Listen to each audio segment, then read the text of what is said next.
I've decided that I'm going to film these videos on my journey to self-love. My name is Michelle. I'm 27 years old and I am still very, very depressed. I've been suffering, at least diagnosed, with major depression since I was 8. There are plenty of reasons for it, and also no reasons at all. And I'm sure we'll get into those in this video and future videos. But I guess to deal with my loneliness and just general unhappiness, I'll do my makeup and talk to you. So, how did we get here? It's 2021, April 3rd, I believe. Yeah, it's Saturday. I have everything to do and nothing to do. I have 3 dogs. I should probably be training them since I have my free time, but I'm not. I woke up this morning and I went for a bike ride. I think I did 7 miles today, which is a personal record for me, which is pretty good. That was at, I think, 7 or 8 a.m. I didn't plan to do it at all. It kind of just happened. Oh, 1 second.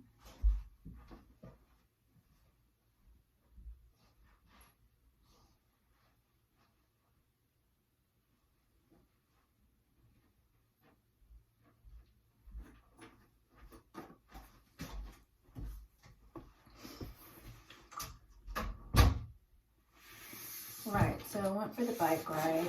That was nice. It's one way to make sure that I exercise, even though I don't know, I don't exercise the way I should be. I had weight loss surgery in October of 2019, I believe. Yeah. And so from then till now, I've lost, I believe it's 104 pounds.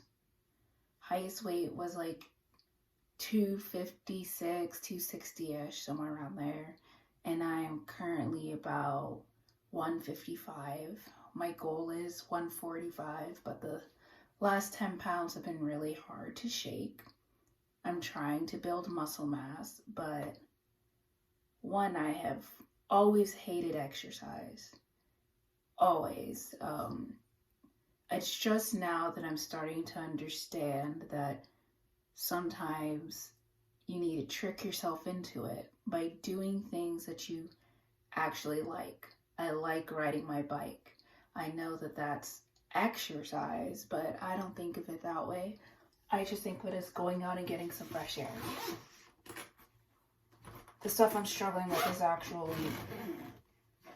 going to the gym that I'm paying for, lifting weights, building muscle mass, getting some endurance so I don't run out of breath after taking a walk that's longer than a mile or 2. But it's honestly baby steps right now, because I have tried to go balls to the wall before. You know, both at the beginning of my weight loss journey and multiple times before then. I've tried signing up for those boot camps. You know, you pay like $100 or $200 a month and you get 30-minute HIIT workouts, circuit workouts. They always say, oh, it's a judgment-free zone. Everyone works out together. It's 30 minutes out of your day and pretty soon you'll just be hot and happy. And unfortunately, that never seems to actually happen for me. I hate every second of those 30 minutes. I hate it. I hate being around other people. I'm very shy and I constantly feel judged and like I'm not doing it right. I always go back to telling people this funny story of undergrad. when I was in college, I went to Cal State Bakersfield, not by choice, out of desperation. A whole nother bag we'll go into some other time. And that was the first time I had access to the gym, like true access, because I could walk from my dorm and just go to the fitness center. And I thought the fitness center was like the coolest place in the world, because obviously I hadn't grown up going to the gym. I'd been to maybe LA Fitness a few times in high school, and even that we eventually couldn't afford to keep paying the membership. So it was all new for me. In this fitness center, they had a rock wall, they had an indoor track, they had basketball, hoops, they had all the machines you could think of, like a billion TVs. There was dance classes, ab workouts, boxing classes, and I just wanted to try it all. I was so excited. Excitement wore off, I think, by year 2. I signed up to go to a hip-hop class, and I was actually led by one of my friends, and I, at this point, was actually building my confidence as an individual, and I had always, for as long as I can remember, wanted to learn how to dance. Like, I wanted to be that girl in that Missy Elliott music video. You know, the little one I'm talking about, little white girl. I think I still follow her on Instagram, but her dancing style now obviously would not be considered anything special. But for little old me, whose only window to the outside world was Disney Channel or whatever was playing on MTV Countdown, I thought she was the coolest thing since sliced bread. And I was like, I want to pop and lock and do it all. So I go into this hip hop class thinking I'm gonna learn how to dance. This is it.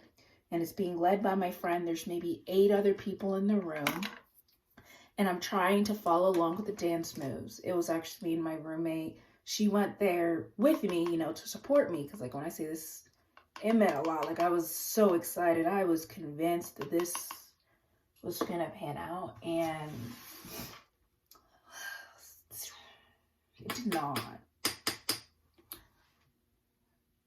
I was trying to follow along with the dance moves, and within 10-15 minutes of me being there, she called me out and asked if I was making a joke or kind of mocking the dance class, and if I was like intentionally not taking it seriously. And I remember trying to laugh it off, but it was the worst moment of my life. I mean, it's been, 6-7 years, and I don't think I'll ever forget the shame I felt in that moment. I felt like I could never learn how to dance. And if I can't learn here with one of my friends without her thinking that I'm, messing around, then why bother at all? And I know now that was a pretty extreme reaction. Like, I literally just grabbed my stuff and left immediately, and I never came back. And I have not tried to learn how to dance since. Only time I'm able to dance in public is if I'm extremely drunk.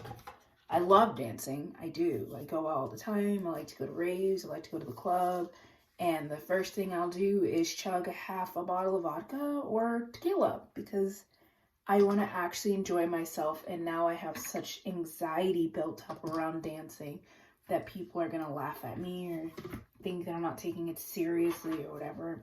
And I'm like, let's just drink the anxiety away. It'll be fine. And that's the one way I can enjoy myself. What was the point of this rant? Right. Exercise. So I had the same experience when I tried to do a boxing class. Wasn't good at it. I've always had weak arms. I still do. They're flimsy little things. can't lift much weight. I struggled to carry 2 gallons of water from the car into the house. And I mean, it's embarrassing, but I mean, we all have our flaws. So I took boxing so I could learn how to fight. I always wanted to fight growing up. Martial arts, taking karate, being the next Jackie Chan. I wanted to do that so bad, but my family, we never had the money for it. So I never learned how to fight or how to box or be J-Lo in enough. I was like, that seems so cool. And so when they started the boxing classes up, I was like, heck yeah, I'm there. I tried boxing, I tried judo. I lasted 2 days in judo and I think a week or 2 in boxing. I was so embarrassed because of how weak I was in comparison to the other pupils in the class, even though obviously, I was just learning. I'm a beginner. I was not in the best shape at all. Oh, I should go into that. I've been overweight since I was probably 6 or 7, I think. Food has been a really big coping mechanism in my family. So I think at this point, I was like 19 years old. I had lost weight since going to college because I now had access to like healthy foods due to the meal plan. And I was now working out every day, like almost every day for like 2 hours in the morning. So I'm 5'8", and I'd say I was probably around 180 pounds ish, which is like only 30 or 40 more than I am right now. So even though it was clear that I was thicker, I didn't look fat per se. It was kind of just like and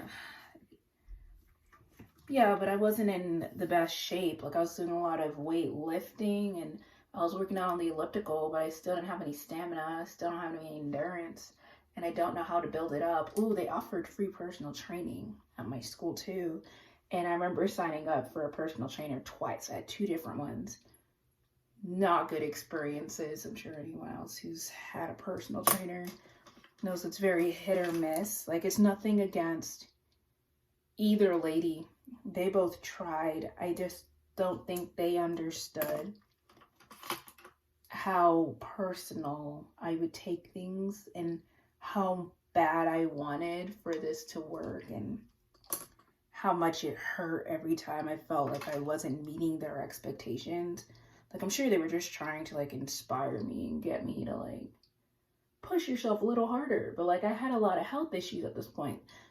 A lot tied to my weight. Like, I had extreme hip pain, back pain, leg pain, and like watching them do it, and like they're either my same age or only like a year or 2 older than me, and me knowing I just can't do it, everything hurts so bad. And I'm balancing, school, I'm in college, I'm working all throughout undergrad, 2 to 3 jobs, and I'm going to school full time. Like, I was so overwhelmed, and it was like, this is just one more thing that I'm failing at, and I just don't want to do it anymore. So by the time I graduated undergrad, I kind of just stopped.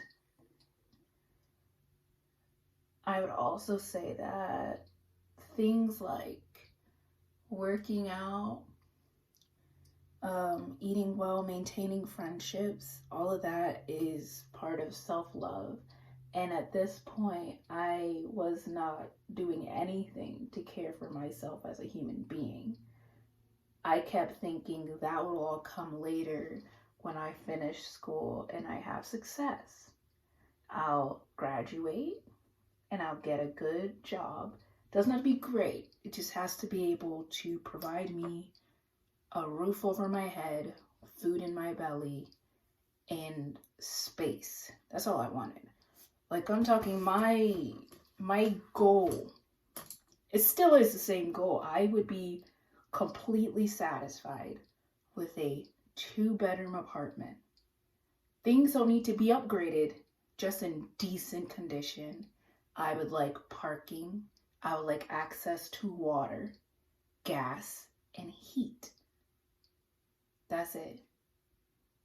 And to be able to pay my bills, not excessive bills. I mean, a car, a phone, internet access, and maybe be able to take one vacation a year.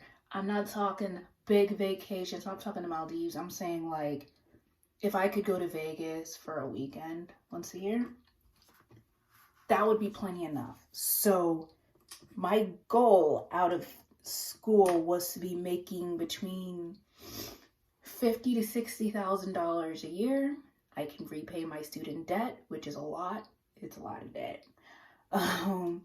Be able to feed myself, house myself, and clothe myself, and be responsible for no one but myself and whatever dogs I get, and be able to just live. And as I'm sure most of us millennials, and now unfortunately this Gen Z, all of you guys are going to find out, it just doesn't work that way. So what happened after I walked across that stage, graduating with honors, with a degree in political science and public administration? It became, what do I do now? And honestly, I had never thought that far ahead. I've wanted to go to college since I was in first grade. Not because I strived for higher education or was passionate about learning something or anything like that. Simply because my home life was god awful. And I knew that college would provide me a place with shelter, food, and water. And that people are telling me if I go to college, I'll be able to get a job and be able to get my own place and leave this terror behind.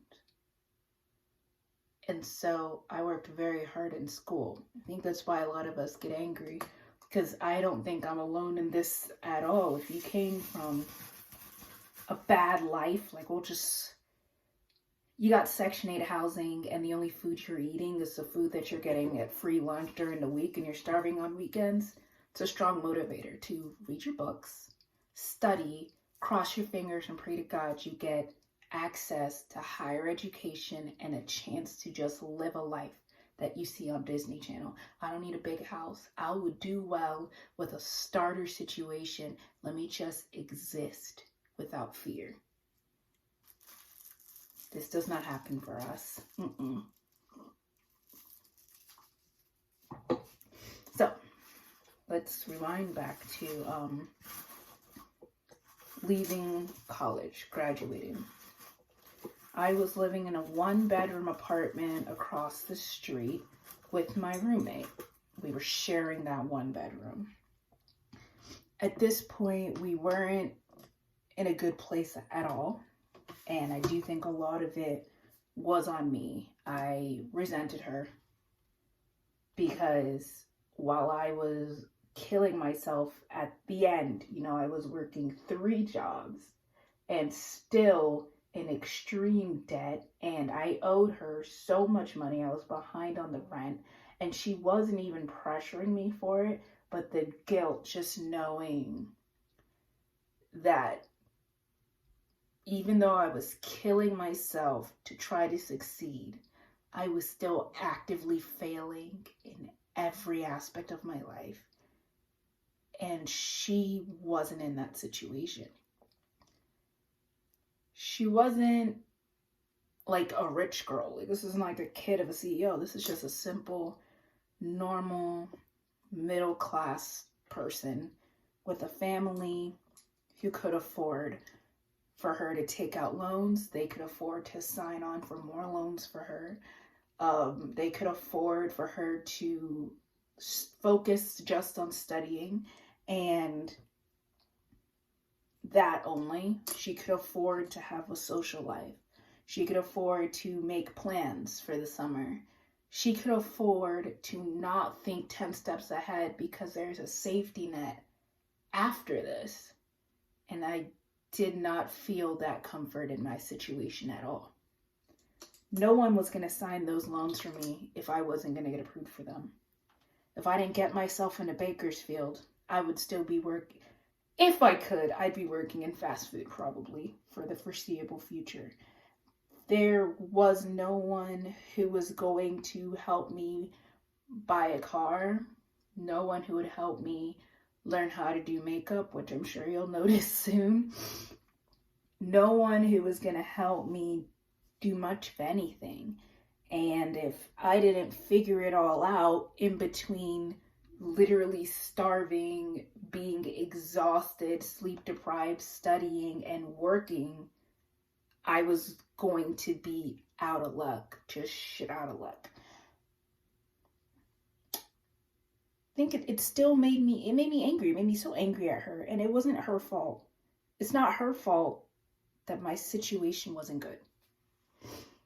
But I was 21 when I graduated, and I didn't know how to handle that, and I took a lot of it out on her, and I feel really bad about it now. As a 27-year-old, I can see that I was just jealous. I was jealous that my life was not hers, that I couldn't go to a party, that I couldn't date anybody, I couldn't join a sorority, I couldn't, study abroad, I couldn't do all the cool stuff that all these people seem to be doing in college, because I had to figure out if I could afford another box of ramen, or if I was literally just going to drink water for the next week and just hope I didn't starve to death. So after all that sacrifice, when you graduate and you start applying places, keep in mind, it's not like I didn't have experience. I had 2 internships during undergrad. Neither of them landed in a job, which is unfortunately most people's experience. And so I'm applying places and no one's calling me back except for pyramid schemes. I'm going in and interviewing, and if, let's just be frank, you look a certain way, you're not getting in the door in the place where I live. I decided to come back to my area, which is, I live in the suburbs, I guess you would consider the outer suburbs of LA or the outer suburbs of San Diego. Middle of bucktooth nowhere, according to people in the city. And I came back from Bakersfield over here in hopes that I would have better access to more jobs, and had moved back in with my family for what I thought was only going to be a month or 2. Well, I figure out what I'm finna do, and yeah, it didn't work. I lost count. When they say you apply to hundreds of places, this is not an exaggeration. I mean, I would be at my laptop applying for sometimes 4 to 5 hours a day. I would retweak the resume for a job in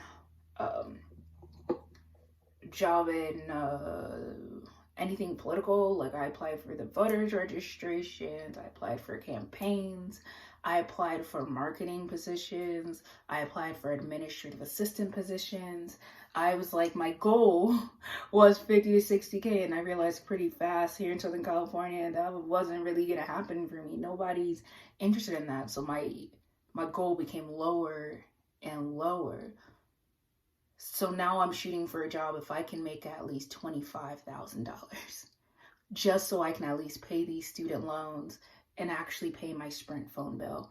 Then, notice how the bar gets lower and lower. The more no's you get, you just start to accept. That's not in the cards for me. That's also not in the cards for me. At this point, 6 months post-graduation, I'm now working at Kmart as a seasonal employee, making $9 an hour minimum wage, and wondering, how did I get here? How did I mess this all up? And I mean, obviously, I didn't do anything wrong, I don't think. I mean, I studied hard.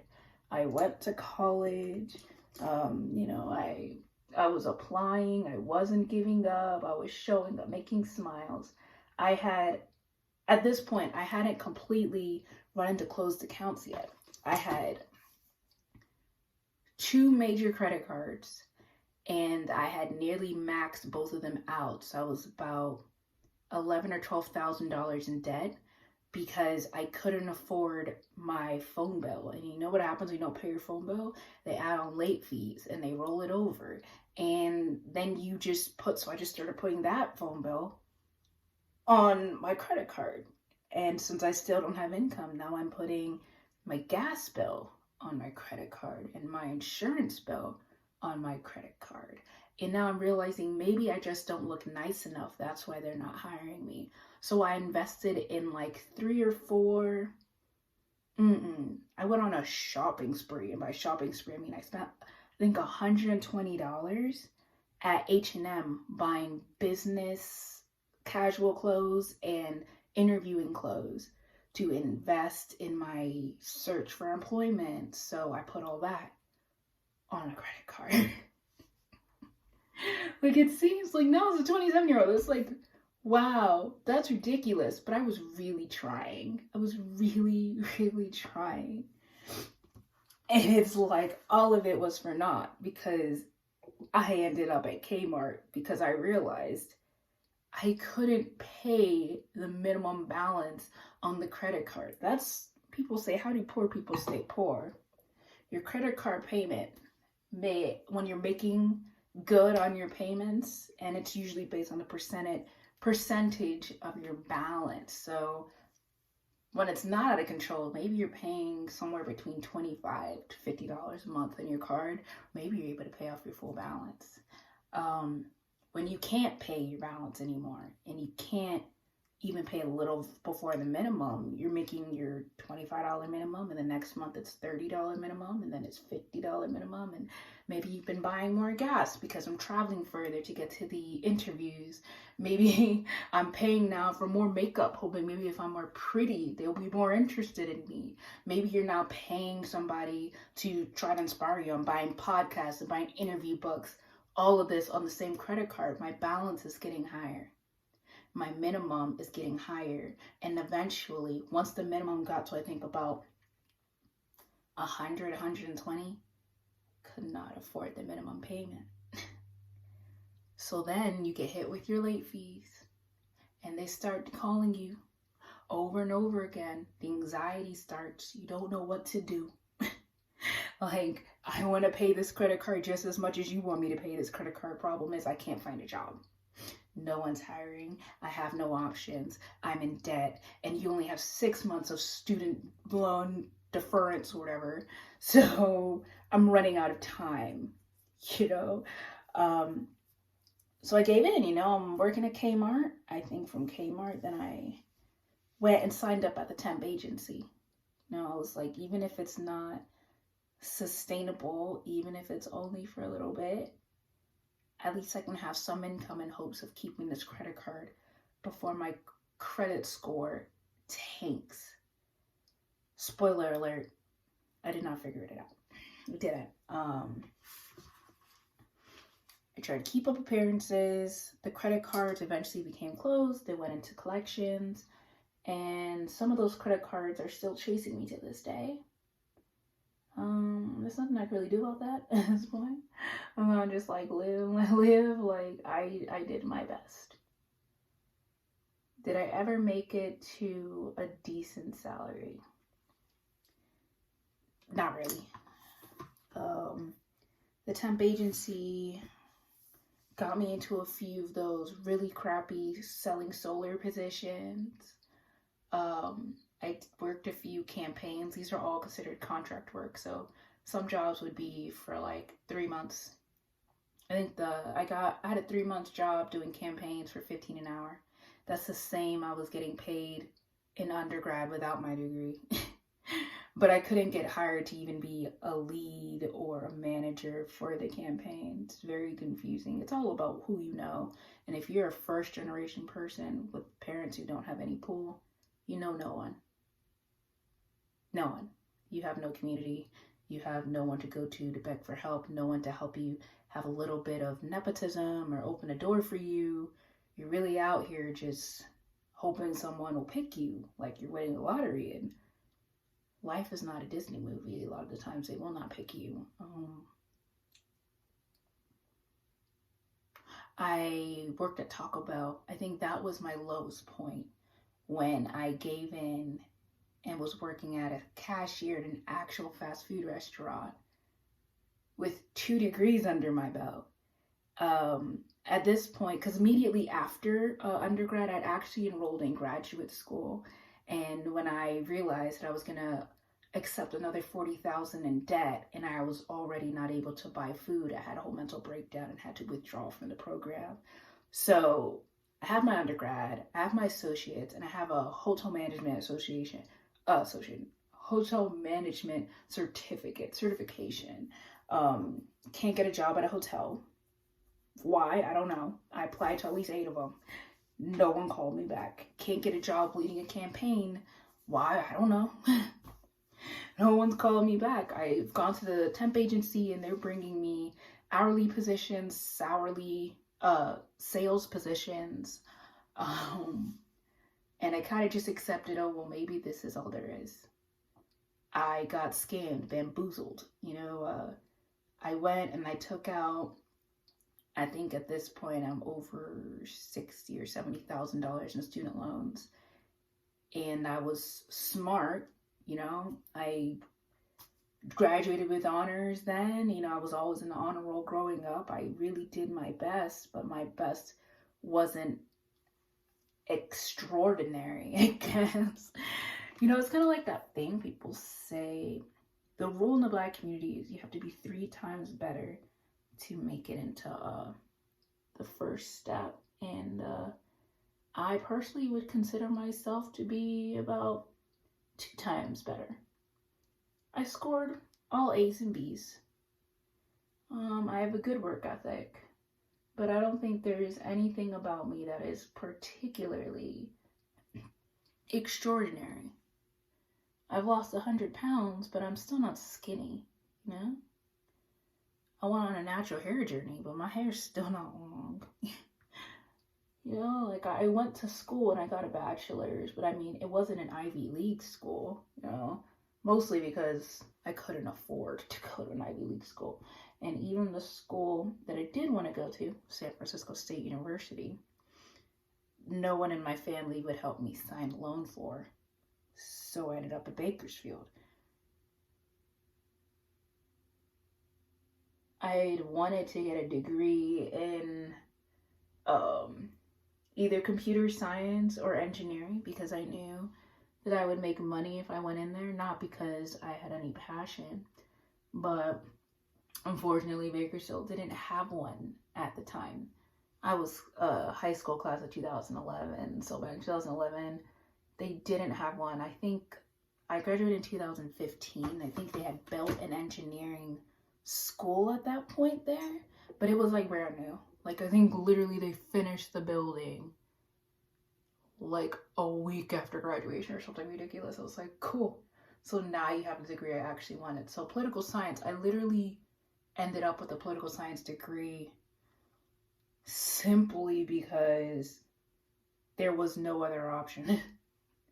I couldn't get into their nursing program. They're known for that. And it would have required me to buckle down and actually give the school the attention it needed. And I couldn't because I had to work 3 jobs to still starve half to death. So, there are people who do it, and I think that's incredible.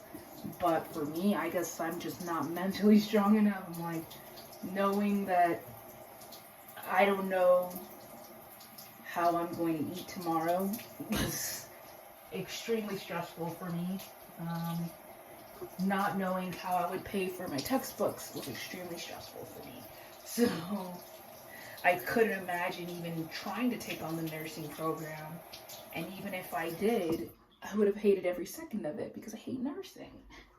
I would have hated. I hate body fluids. I hate being on my feet all day. Like, I would literally be doing it for the money, and there wouldn't even be any comfort in it. At least if I took an engineering job or a computer science job, I might hate the job, but good benefits, good income, 9 to 5 job, in and out. That's not what nursing. Nurses make so much money because they are working a lot of round shifts. They're in demand 24/7. I mean, we're now slowly coming out of our pandemic, and we saw how much of a shit show the medical profession is. I'm not interested.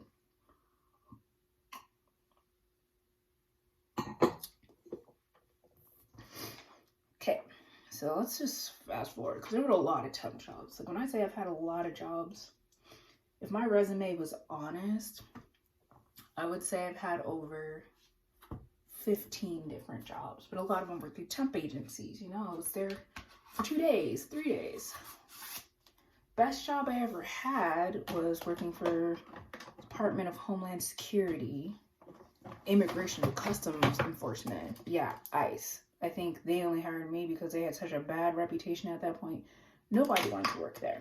And I had been brought on in an HR role processing paperwork, which was great. I legitimately loved the job. They were paying me between 40 and 42,000, I think, was my salary. And at that point, I felt like it had finally happened. I had made it. It's still significantly less than what I was shooting for. At 40 to 42,000, you can't afford an apartment in Southern California. Like, I could have afforded renting a room in a roommate situation, like maybe rent a room in a shared apartment, and that was as good as it was gonna get. But I was even willing to settle for that, and I was laid off after only 11 months. At that point, I believe I was 24, and I kind of snapped. Like, I mean, I was done. I had tried and tried. I was on anxiety and depression medication, seeing a therapist once a week, because I was legitimately suicidal. Like, I did not want to continue on. Felt like life was a freaking joke. Like, I'm not gonna lie, I do feel that way a lot of times.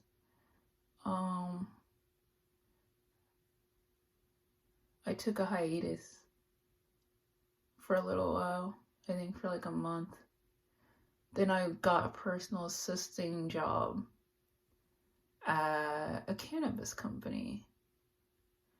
And that was the biggest mistake of my life.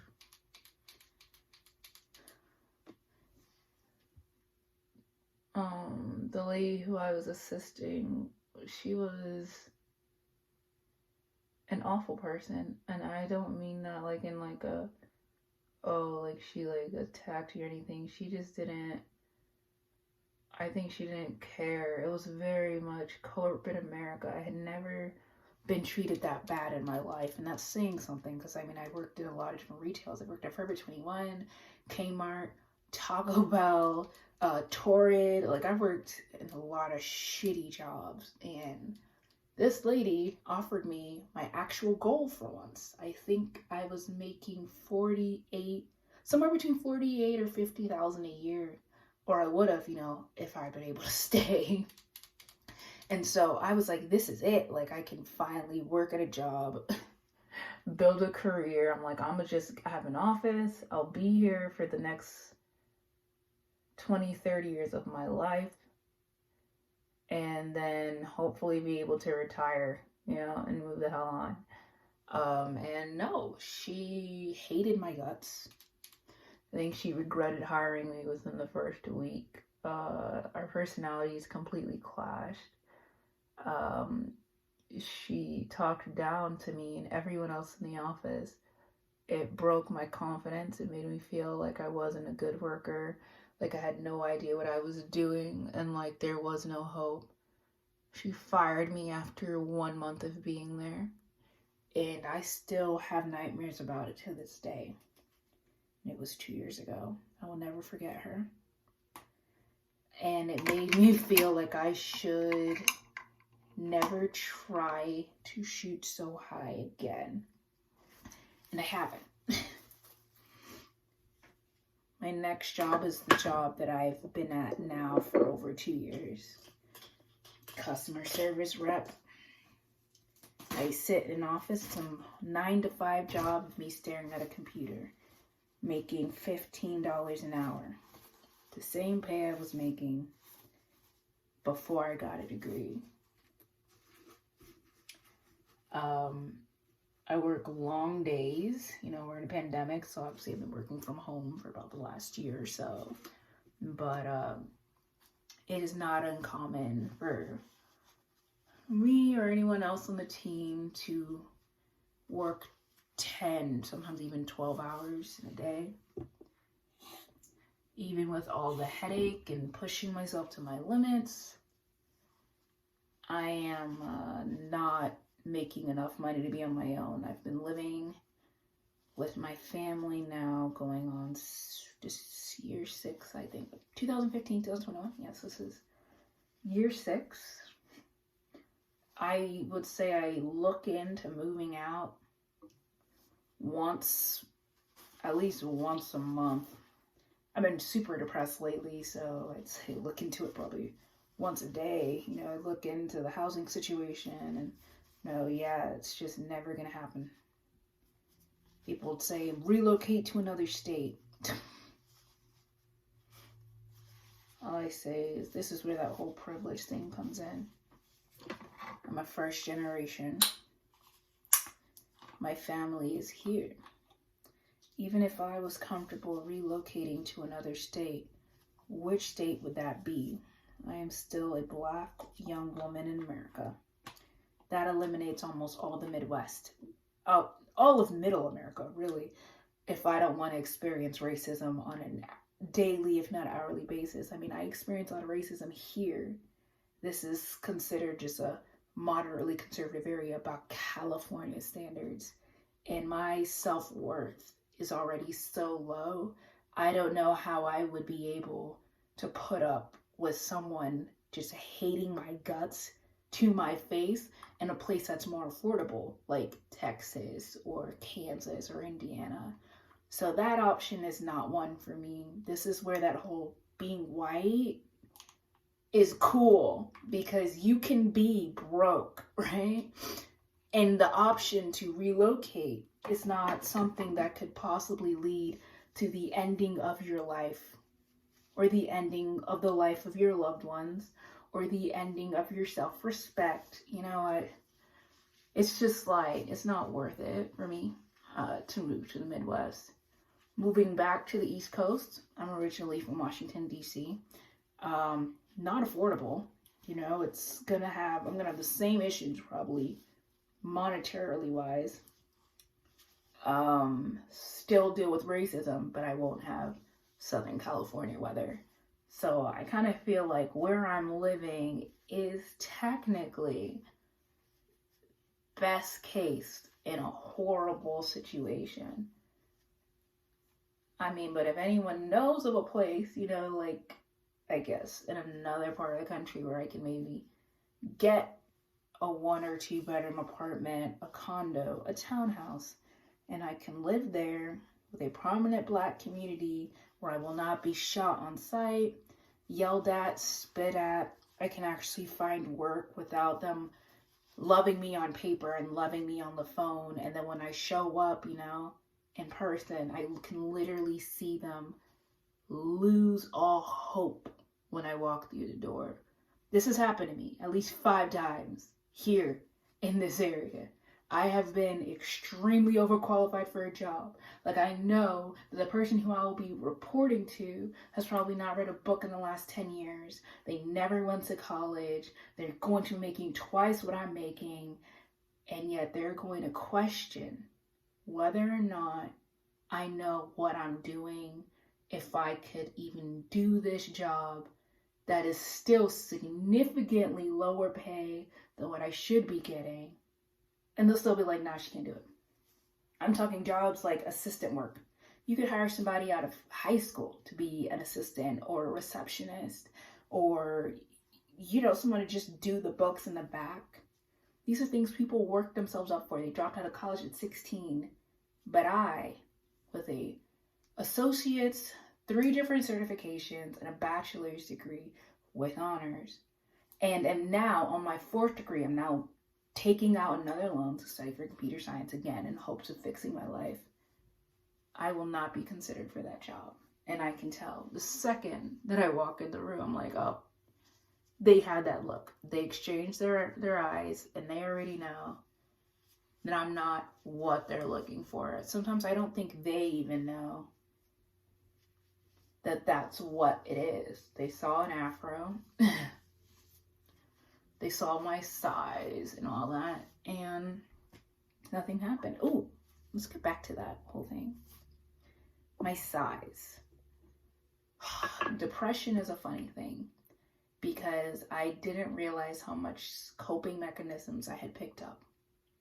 For one, I am pretty sure I'm an alcoholic. I drink alcohol every single day, sometimes twice a day, whether it's wine, a hard seltzer, or literally just straight liquor. When I was in undergrad, I was going through at least a half a bottle of vodka a week. It was a significant, like, it's on my grocery list because it's the only thing that helps me fall asleep. It's the only thing that calms me down from my panic attacks. It's the only thing that makes me smile or laugh. And that's sad, but it's true.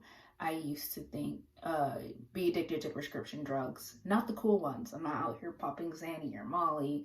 Like, I mean, I would compulsively take Tylenol or Advil whenever I felt pain. And I realize now, thanks to my therapist, that the pain I was feeling was not physical pain, or rather it was the amount of stress and depression in my body physically manifesting itself in physical pain. I would be so stressed that my spine would constrict and I would not be able to walk or stand. I would have such shooting pain that I would literally piss myself in shock because I could not handle the amount of stress on my body, my life, the failure. It felt like I was taking a step forward and I would take 5 steps back. No matter how many times I tried, there's been no resolution, no growth, no nothing. So yeah. And that, I went to therapy, like I said, 2015 after a mental break, and I dropped out of grad school. And she helped me combat my alcoholism. So even though, yeah, I am still drinking like this glass of wine a day, this is nothing in comparison to what I was drinking before. Like, I'm talking, I was drinking like a bottle of vodka bigger than this, and I would finish it in less than a week, and I would just be drunk all day. And if that wasn't bad enough, I suffered from a binge eating disorder. The more no's I got, the less I could bring myself to even leave my room. I eventually got to the point where I stopped showering. Like, basic self-care really is a reflection of your mental health. And I got to the point where I was ordering like 2 stuffed crust pizzas a week. I was eating nothing but candy and ice cream and cookies because the sugar content, the carbohydrates, you know, it brought me joy. I know what you're thinking, Michelle, where'd you get the money for this? Babe, it didn't. I put it on that credit card, okay? Put it on the credit card. And in less than a year, I put on over 60 pounds. And it just kept going up and up and up. My highest, I guess I was 260-ish pounds. You know, at the point where I was willing to step on a scale. So I may have been bigger than that, I'm not sure.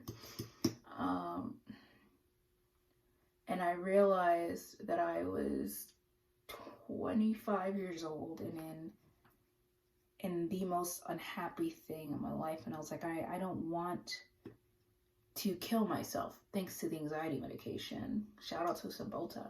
I no longer wanted to kill myself, but I wanted to live, and I wanted to be happy. I wanted to maybe find a partner.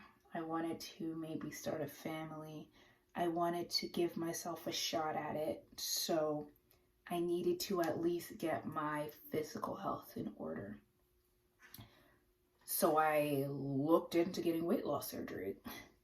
People say, oh, that's the easy way out. No, that is a necessary step when you are binge eating. If you are consuming between 5,000 to 6,000 calories a day, simply someone telling you, hey, don't eat that, eat this, that's not going to be, drastic. Extreme situations call for extreme solutions, okay? That's how I'll put it. And I knew myself, and I had tried dieting, I had tried restriction, and it wasn't successful because I was suffering from a serious lack of control. I didn't want to really get better, I don't think, and I needed to literally have the fear over my head that if, hey, you're going to take out another loan and be in more debt, you're going to have this surgery, and this is you killing yourself. Which I know sounds awful, but it's true. When I went to have this surgery, I told myself when I fall asleep, I'm dying. And if I don't wake up, that's how the balls, they fall where they may. But if I do, this is a new life. This is a restart button, and I'm going to give this my best go at it. So I know my surgeon considers me to be one of his most successful patients, because when I say I followed almost every single rule, and my weight loss was slow, but it was consistent. I am now over a year out, and my maintenance has been pretty good too. That doesn't mean that I'm fixed. I definitely still have a binge eating disorder. The same way, I'm still an alcoholic. I'm just trying my very best to not give in to those urges. I order a plate of food, and I've convinced myself now that under no circumstances am I to finish this plate of food. I don't care how hungry my brain tells me I am. I'm going to eat 10 bites, and then I'm going to wait and see what happens. And if I'm still hungry, then I'll take another bite and have a drink, and I'll wait, and we'll see what happens. And I don't have any hope really that I'll be 50 and cured. I think I'm still gonna want to drink an entire bottle of wine. I'm still gonna want to eat an entire stuffed crust pizza. But the amount of times that I tried and I was forced to vomit, it was a good incentive. It helped me a little bit to stop trying to do that. The therapy helps as well. Why am I doing this? Food is no longer a scarcity. It should not bring you joy. Food is what led for you being extremely depressed. So, yeah. Weight loss surgery, it helped. Meeting some of the goals, most of them. Like I said, my goal is still 145 and I'm 155. So, I didn't meet the goal yet. But hearing the compliments, people saying, oh, you did it, you lost weight, you look great, it's nice, a little bit. My body definitely does not hurt nearly as much. I feel stronger. I feel worthy of life, which I know seems, I don't know, sometimes I say things, I'm like, God, Michelle, that's grim. But I'm trying to do this thing where I don't put on a show for everyone else's comfort and happiness. I have illnesses. I'm sick. I'm depressed. I'm suicidal. I'm an alcoholic. I am a drug addict. I am a binge eater. And these are all problems that stem from a lot of childhood trauma. And I'm working to get better. But just because I show some improvement does not mean that these things aren't very real. That there aren't days in a month where I literally just lay in my bed crying and wonder why on earth I'm still here.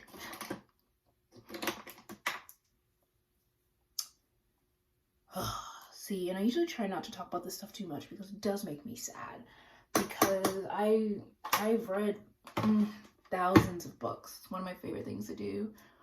Was always reading. So I've read thousands of books and I've watched thousands of movies. I love movies because it was a break. I love watching someone else's life and listening to their problems and not focusing on mine. Because if I focus on them, I get sad. And when I get sad, I become destructive and I do bad things, you know? So I try to focus on other people's stuff. And I feel like movies and books, they just show me what my life could be like, you know?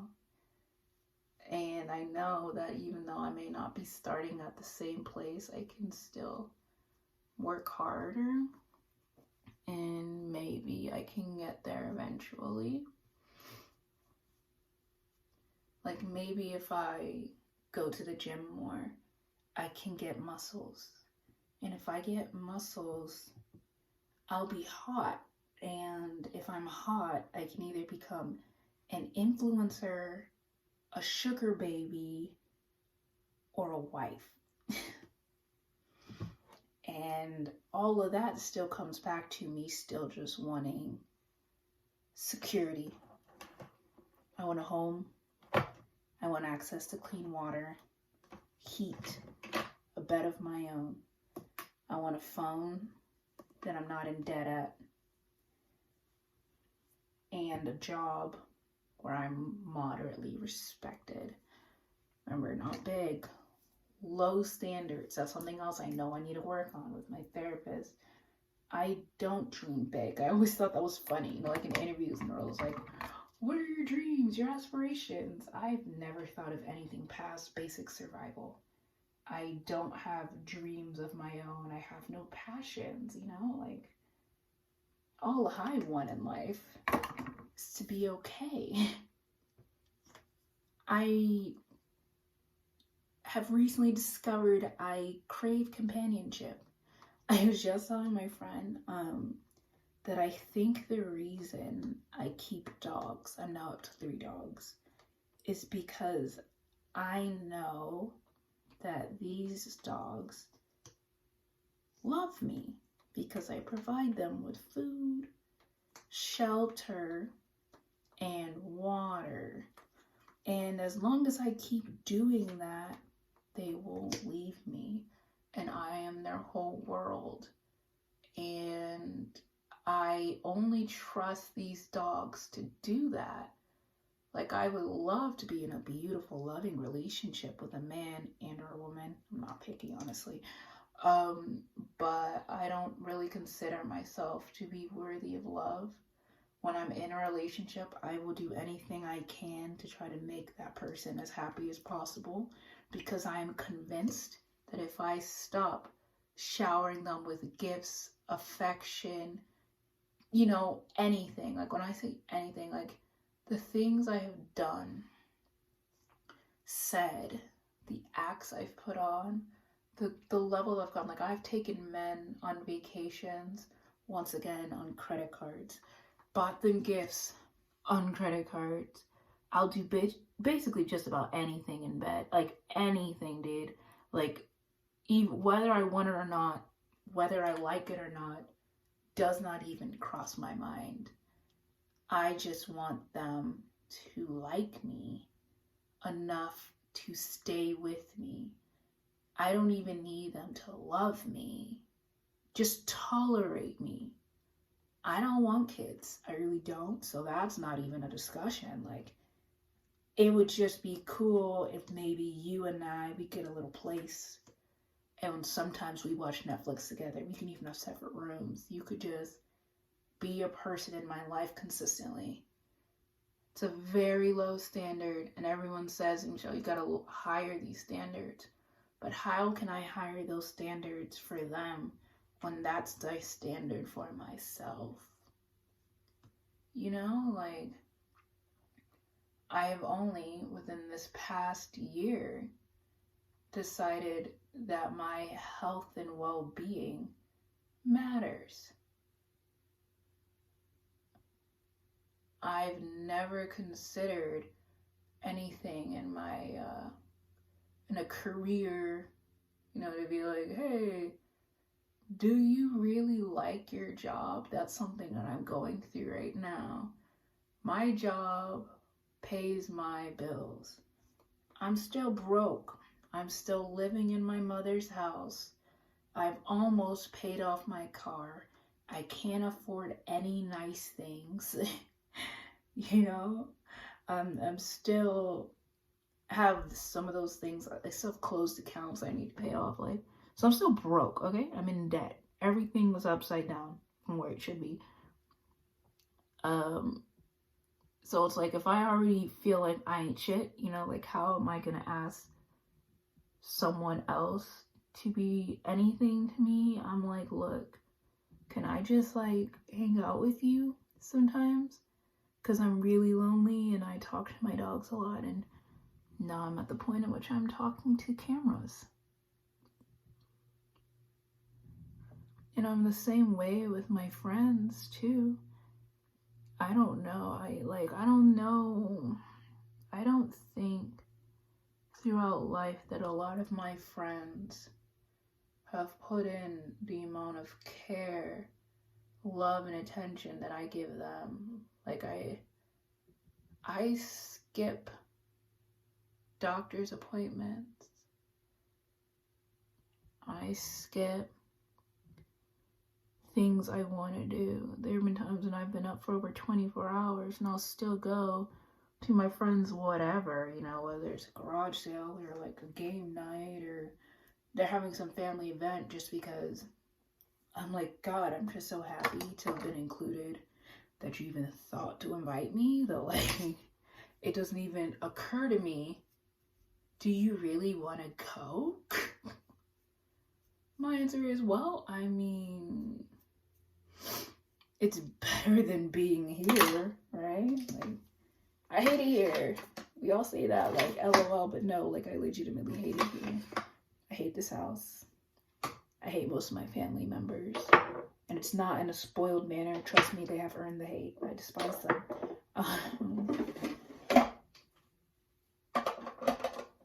I hate my job. I'm not fond of most of my coworkers, you know. I'm lonely most of the time, and I don't really understand what the point is of life. God, it sounds, see, this is what I mean. You think about it too hard, and doesn't life just seem kind of awful? Whatever. Go big or go home, right? Let's do this. Alright, well, before I went off on that long tangent, what else did I do today? Went for the bike ride, made myself a breakfast burrito. I'm currently making myself lunch in the air fryer. Yes, I have an air fryer. My older sister bought me it for Christmas. Made me very happy.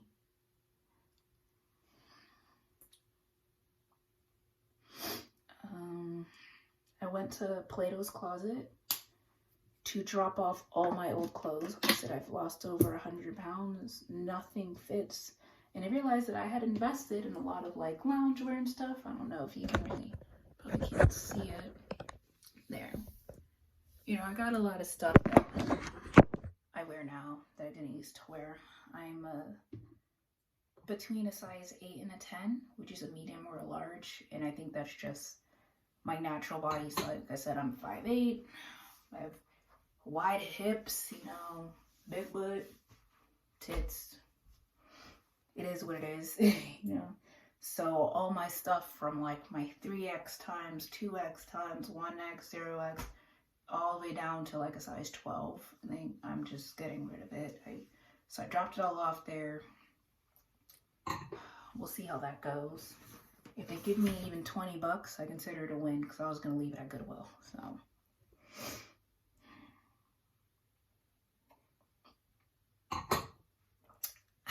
let's do my hair.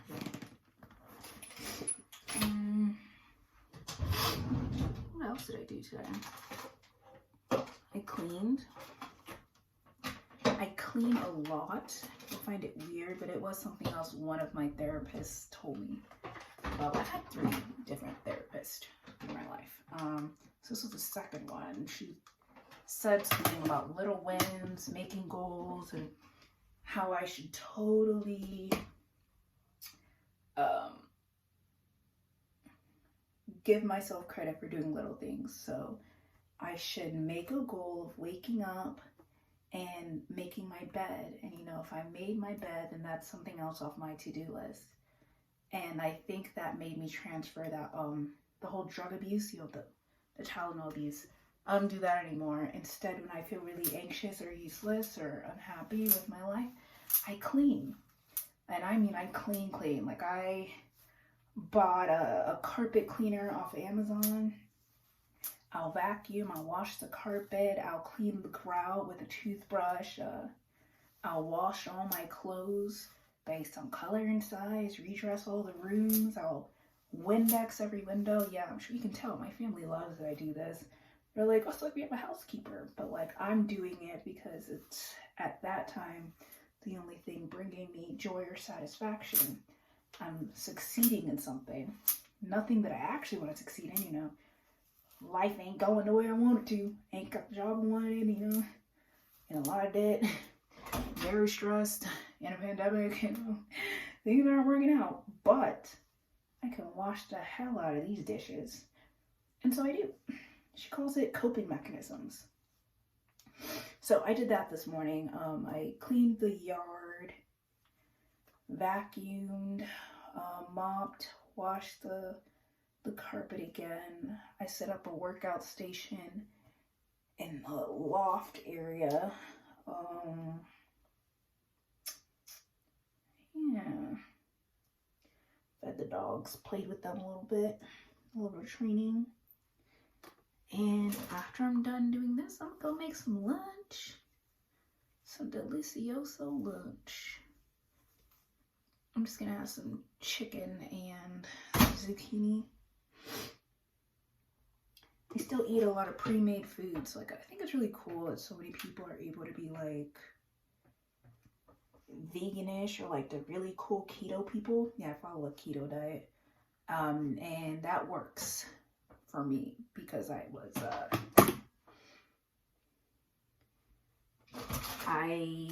was very carb heavy before. So like, if you're a person who most of your diet and you're struggling with your weight and it's all like you're mostly eating breads, pastas, and rices, like, I mean, you really have to think about it, because I didn't even realize the amount of carbohydrates I was eating. But like, if you're overweight and all your diet is like, you go to Chipotle and you get a bowl, or eat pizza, or like, even if you're not doing that, but if you're eating like a sandwich for lunch every week, or, you know, whatever, all those carbs, you actually read the nutrition, it really adds up. And it turns out that my biggest excess this entire time was carbohydrates, because they're very filling, they keep you warm, and it's great. You know, you like eating chips, those are carbs. You like eating even wheat thins, those are carbs. Girl, they're carbs. So me going keto and literally only eating the veggies and meat, it's like life-changing for me. And I'm sure if I could cut out the dairy and the excessive fats, like the amount of butter I eat is probably ridiculous. If I could cut those out, I'd probably be able to get rid of some more of this belly fat. But like, I think that's where like a lot of people, they're like, keto isn't real, it doesn't work. If your diet wasn't already excessively heavy in carbohydrates, if you're already eating a pretty balance, and maybe you're just excessively eating, then keto's not going to change your life, you know. You have to be the person like where I was eating a bowl of rice for dinner, a sandwich for lunch, and waffles for breakfast. That's a lot of carbs. If you're already eating eggs for breakfast, but maybe you're just having too many eggs, and you're eating like a salad for lunch, and then you're having like spaghetti for dinner. Like, yeah, spaghetti's pretty dense, but like it's fine every once in a while. Carbohydrates are probably not your problem. So of course keto isn't going to be this big life-changing thing for you. You'll probably lose some weight, maybe like 10-15 pounds, and then you'll be like, I stalled. Of course you did. Carbs weren't your problem. You're just excessively eating in some area in your life. Or maybe you're excessively drinking. There's a lot of carbs in here, a lot of sugar in here, and if you're out there drinking 14 beers a week, it's called a beer gut for a reason.